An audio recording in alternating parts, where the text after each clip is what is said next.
से है। कितनी धूप वर्षा में है, 1600 वर्ष पुरानी बिल्डिंग आज भी आप नालंदा देख रहे हैं।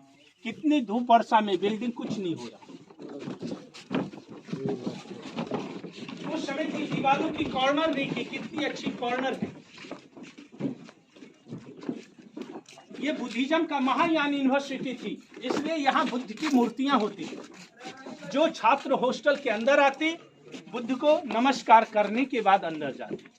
बुद्धं शरणं गच्छामि, धम्मं शरणं गच्छामि, संघं शरणं गच्छामि।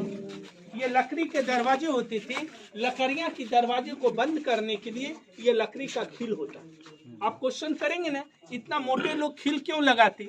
उस जमाने में लोग को जानवर से भय था, इसलिए मोटे मोटे खिल लगाते। अभी तो आदमियों से ही भय है। ये दरवाजे जो जल गए हैं, जो यहाँ आग लगी है, इन बिल्डिंग में देखिए जलने का दाग, यहाँ देखिए, ये सभी ओरिजिनल, ये आपका लकड़ी का दाग, जलने वाली दाग है। ये देखिए नीचे में जो लकड़ियां गिरी है ना, वो मिट्टी को ये पकाती है। ये सब जलने का पहचान मिलती है नालंदा में। इसके याद में नई यूनिवर्सिटी बना है, वो राजगीर में है। उसका नाम है इंटरनेशनल नालंदा यूनिवर्सिटी राजगीर।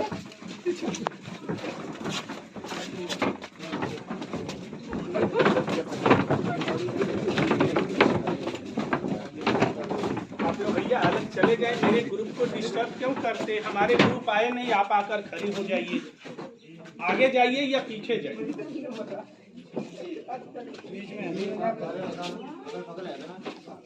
ये देखिए इतनी सुंदर नालंदा आप देख रहे हैं, जो 1600 वर्ष पुरानी दीवारें हैं। इतनी सुंदर बिल्डिंग होने का कारण है यहाँ का ड्रेनेज सिस्टम मिले हैं जो ओरिजिनल है। नालियां पुरानी है, इसमें सीमेंट का काम नहीं किए गए। आज भी जो बारिश होते हैं, इसी नाले से पानी बाहर तालाब में चले जाते हैं। ये ड्रेनेज पैसे चैम्बर है, हर जगह से जल आकर जमा होते, फिर तालाब में जाने की सुविधा है। आगे चलेंगे छात्रावास में।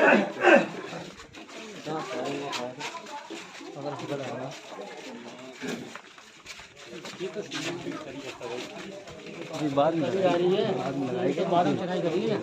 चुनाई करी गई ना, खराब हो गई जली सब है।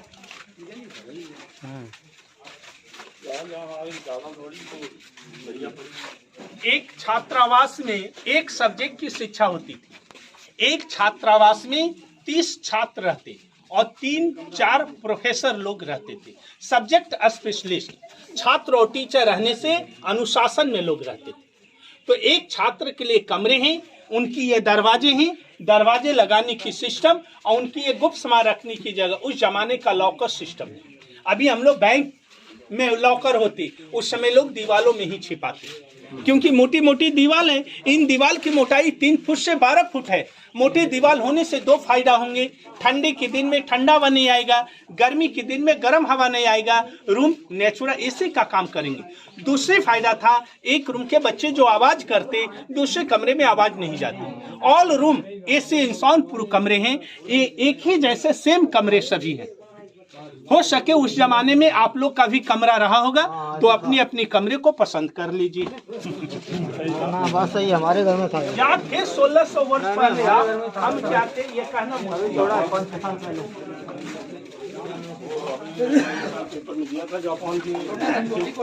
उन्होंने बताया कि हम मतलब प्रोफेसर रहे हैं। और एक मिनट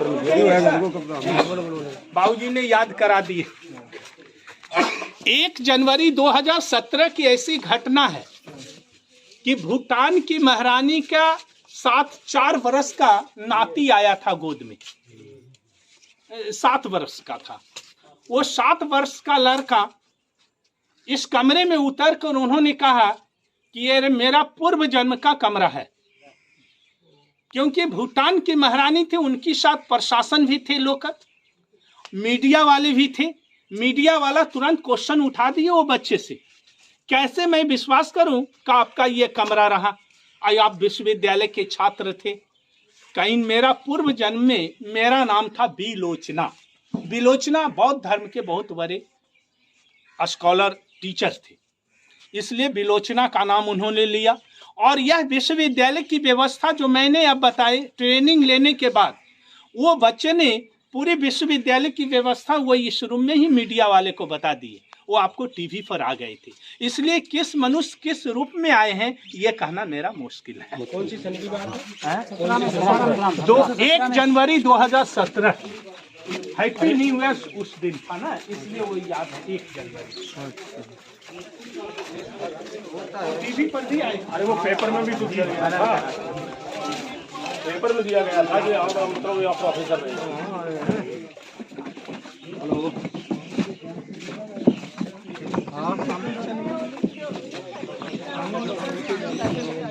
ਵੱਡਾ ਹਾਲ ਹੁੰਦਾ ਸੀ ਜਿੱਥੇ ਬੱਚਿਆਂ ਵਾਸਤੇ ਡੈਸਕ ਲੱਗੇ ਹੁੰਦੇ ਸੀ। ਪੂਰੇ ਹੋਸਟਲ ਦੇ ਬੱਚੇ ਉੱਥੇ ਬੈਠੇ ਤੇ ਜਿਹੜੀ ਹੋਸਟਲ ਇੰਚਾਰਜ ਉੱਪਰ ਬੈਠਦੀ ਸੀ ਕਿ ਉਹ ਇੱਕ ਨਜ਼ਰ ਨਾਲ ਸਾਰੇ ਬੱਚੇ ਨੂੰ ਦੇਖ ਲੈ ਕਿ ਉਹ ਪੜ੍ਹਦੇ ਪੈਣਾ ਅਸੀਂ ਪੜਾਉਣਾ ਨਹੀਂ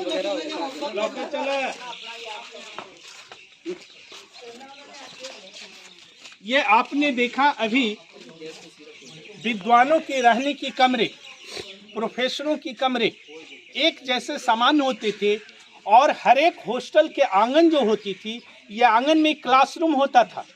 उस जमाने का ये क्लासरूम है। ये ऊंचा स्थान देख रहे हैं, गुरुजी का स्थान है, लेक्चर स्टैंड, टीचर का स्थान। ये सारे पत्थर पिलर थे, ऊपर छत थी, छत सारी टूट गई।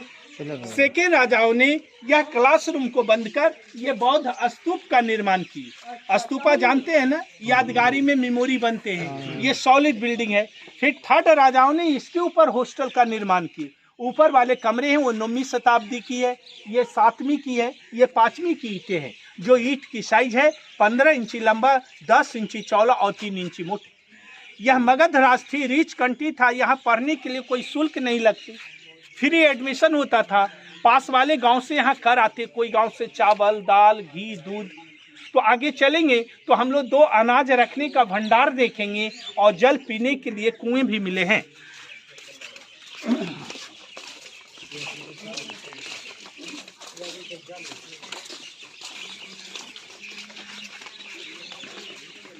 तो सिर्फ बच्चे सीखने के लिए नहीं आते कुछ, वो तो सिर्फ फोटो खींचने के लिए आते हैं। अभी उम्र उन लोग का क्या है, ज्ञान लेने। लेकिन क्या अब आप लोग को ज्ञान लेना नहीं है, कोई बात नहीं। यह देश भारत है, स्वतंत्र है, हर लोग बोल सकते हैं। तो अभी हम लोग जो देखने आए हैं, यह हम लोग देख रहे हैं बौद्ध मंदिर। उस जमाने में जब यह क्लास चलते थे, उस समय यहाँ एक बुद्ध की मूर्तियाँ थी। लोग छात्र जो हॉस्टल में रहते वह पहले बुद्ध की वंदना करते, फिर क्लास करते थे। जिस समय यहाँ बुद्ध की मूर्तियाँ थी, इसके ऊपर छत होने से रूम अंधेरा होता था, लाइट की व्यवस्था नहीं थी।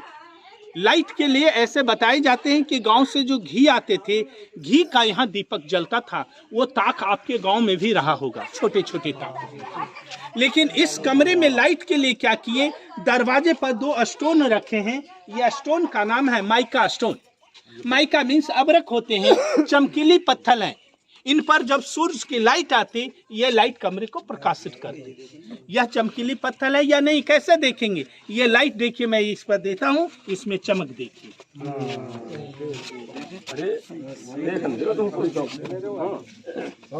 और वो कमरे हैं अनाज रखने का भंडार। आगे जाकर अनाज भंडार को देखिए। इसे दिखाओ, इसे लाइट दिखाओ। दिखाते हैं बाबू जी, ये ले जाइए, वहाँ से देख के आइए। ये देखिए,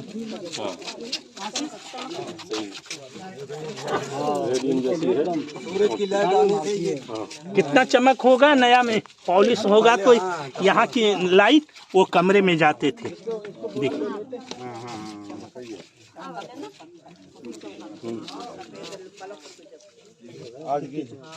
आज भी किसी ने नहीं खोज निकाल पाई ऐसा पत्थर की। नहीं है आपका झारखंड में कोडरमा। आपका हवाई जहाज का जो शीशा बनता है,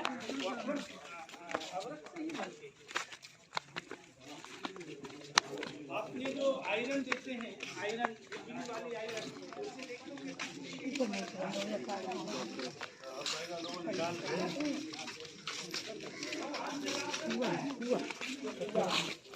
है भैया पुराने जमाने राजा। अरे बहुत गहरा है।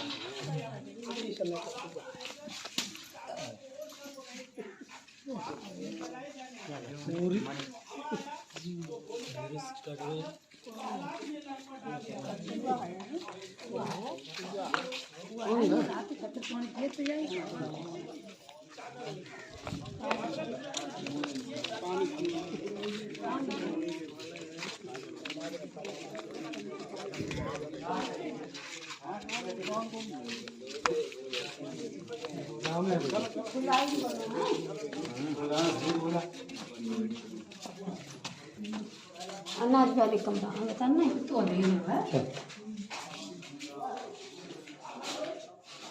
कैसे को हाथ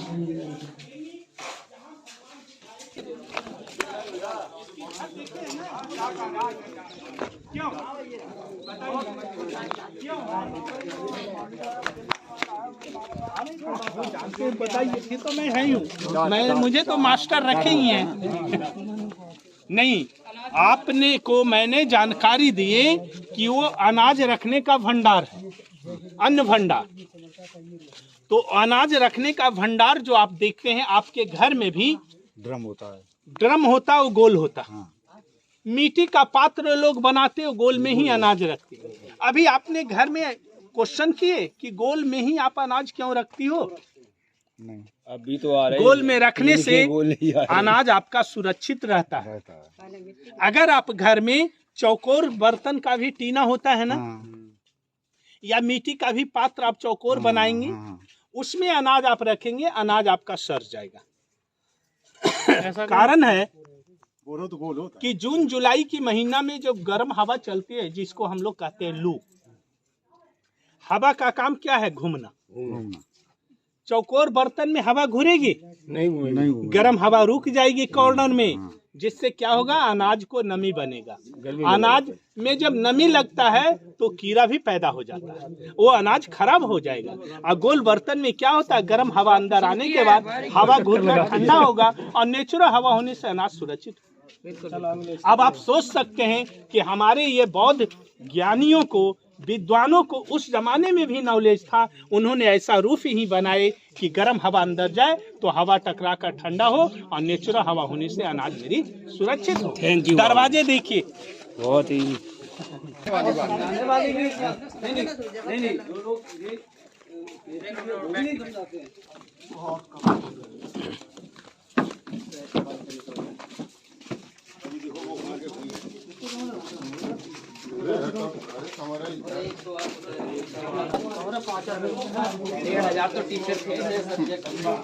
पाँच 2 मीटर की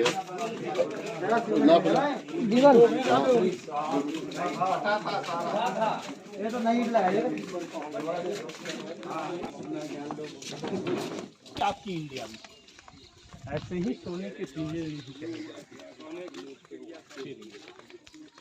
उसको कॉपी ला, वो पत्थर पे लिखा है सारा। जैसे हमारे सिक्के में अभी अशोक स्तंभ है, वो जापान जाएगा, मालूम होगा ये तो इंडिया का पैसा है। वैसे यहाँ से गुप्त काल के सिक्के खुदाई में मिले हैं, उन सिक्कों में धनुष का सिंबल मिला। धनुष का चिन्ह है जो गुप्त राजाओं की चिन्ह है। जब ये बिल्डिंग की खुदाई हुई, आंगन की खुदाई हुई, तो उस समय के वो चिन्ह को देखिए, सीढ़ी के पास गोल आकार बना है, धनुष के जैसा बना। वो धनुष का सिंबल है जो गुप्त राजाओं की चिन्ह है। उस समय की ड्रेनेज सिस्टम और कॉर्नर को देखिए, कितनी अच्छी कॉर्नर है। बड़ी बड़ी ईंटें हैं, ये गुप्त काल की है। ये सुर्की वाली दीवार है, ये हर्ष काल की है। इसके ऊपर वाली बिल्डिंग देखिए, वो पाल काल की है। तीनों काल की बनी हुई ईंटें को हम लोग यहाँ देख रहे हैं।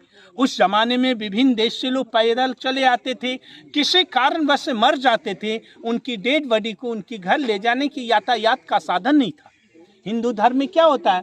मरने के बाद लोग जलाते हैं, और जले हुए अस्थि को, वैसे हमारे बौद्ध धर्मों में क्या है कि मरने के बाद तालाब के किनारे उन्हें जलाए जाते हैं, और वो जले हुए अस्थि को लाकर पूजा स्थल जो होता है, टेम्पल, उसके पास वाली जमीन को पवित्र मानते, वहीं उनकी स्मारक ये बनी है गोल गोल। चलिए, वो स्तूपा है, छात्रों टीचरों की समाधियां आगे देख। अच्छा